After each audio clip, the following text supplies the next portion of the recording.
प्रभु यीशु मसीह के मधुर और मीठे नाम में आज दिनांक 8 जनवरी दिन रविवार को हम आप सब श्रोताओं का हार्दिक स्वागत करते हैं। आज के दिन के लिए जो वचन है वो लिया गया है पहला राजा की पुस्तक उसका 3 अध्याय 12 पद। वचन कहता है, मैं तेरे वचन के अनुसार करता हूँ, तुझे बुद्धि और विवेक से भरा मन देता हूँ, यहाँ तक कि तेरे समान ना तो तुझसे पहले कोई कभी हुआ और ना बाद में कोई कभी होगा। प्रियो, राजा सुलेमान ने महसूस किया कि उसकी बुद्धि पर्याप्त नहीं है और उसने परमेश्वर से नई बुद्धि मांगी। उसने यह कहते हुए उससे प्रार्थना की। पहला राजा उसके 3 अध्याय के 7 से 9 पद में हम उसकी प्रार्थना पढ़ सकते हैं, जहाँ पे सुलेमान ने परमेश्वर से इस प्रकार से कहा, और अब हे मेरे परमेश्वर यहोवा, तूने अपने दास को मेरे पिता दाऊद के स्थान पर राजा किया, परंतु मैं छोटा लड़का सा हूँ जो भीतर बाहर आना जाना नहीं जानता। फिर तेरा दास तेरी चुनी हुई प्रजा के बहुत से लोगों के मध्य में है, जिनकी गिनती बहुतायत के मारे नहीं हो सकती। तो अपने दास को अपनी प्रजा का न्याय करने के लिए समझने की ऐसी शक्ति दे कि मैं भले बुरे को परख सकूं, क्योंकि कोई ऐसा है कि तेरी इतनी बड़ी प्रजा का न्याय कर सके। प्रभु को यह निवेदन बहुत अच्छा लगा और वो सुलेमान से बहुत प्रसन्न हुआ। यहोवा ने सुलेमान को नया, महान और सबसे अलग ज्ञान दिया। प्रियो, इस नए वर्ष में क्या आप भी प्रभु से नई बुद्धि मांगेंगे? बाबुल की भूमि पे परमेश्वर ने दानियल, शद्रक, मेशक और अबेदनगो को ऐसी अद्भुत बुद्धि दी और बुद्धि और समझ की सब बातों में वे बाबुल के सब पंडितों से 10 गुना अधिक निकले।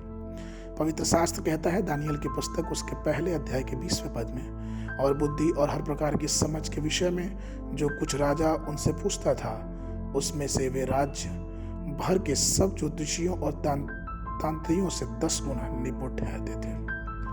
प्रियो, जिस परमेश्वर ने दानियल को नई बुद्धि दी और बाबुल में उसको उठाया, वह पक्षपाती परमेश्वर नहीं है। वह हमें और आपको भी अपनी नई बुद्धि से तृप्त करेगा।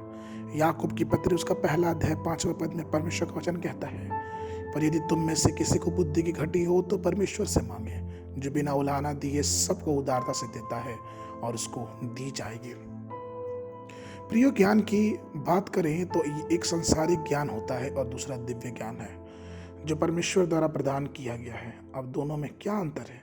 याकूब अपनी पत्री में इन बातों को स्पष्ट करता है। याकूब की पत्री उसका 3 अध्याय 17 पद, परंतु जो ज्ञान ऊपर से आता है वह पहले तो पवित्र होता है, फिर मिलनसार, कोमल और देने को तैयार, दया और अच्छे फलों से लदा हुआ, बिना पक्षपात और कपट से रहित होता है। इस पदों में हम इस अच्छे ज्ञान की बातों को समझ सकते हैं। प्रभु ने प्रेरित पौलुस को प्रचार करने की आशीष दी, उसे ईश्वरीय ज्ञान दिया, उसे कलीसिया का निर्माण करने की और उसे और भी आगे बढ़ने की शक्ति दी। परमेश्वर ने उसे ज्ञान दिया कि वो 14 पत्रों को लिखने में सक्षम हो सका। ये सिर्फ संसारिक ज्ञान से नहीं, लेकिन ये परमेश्वर की आत्मिक ज्ञान से और परमेश्वर के ज्ञान से ही संभव है। आइए इस नए वर्ष में परमेश्वर से हम प्रार्थना करें कि परमेश्वर अपनी नई बुद्धि हमें दे, जिससे हम अपने जीवन को अच्छे से जी सके। आज के मन के लिए रोमियो की पुस्तक उसका 11 अध्याय 33 पद, आहा, परमेश्वर का धन और बुद्धि का ज्ञान क्या ही गंभीर है, उसके विचार कैसे अथाह और उसके मार्ग कैसे अगम्य है। बाइबल अध्ययन के लिए उत्पत्ति की पुस्तक उसका 20, 21 और 22 अध्याय सुबह के समय और संध्या के समय, मत्ती रचित सुसमाचार उसका 6वां अध्याय 19 पद से लेके 34 पद तक। परमेश्वर आप सबको आशीष दे।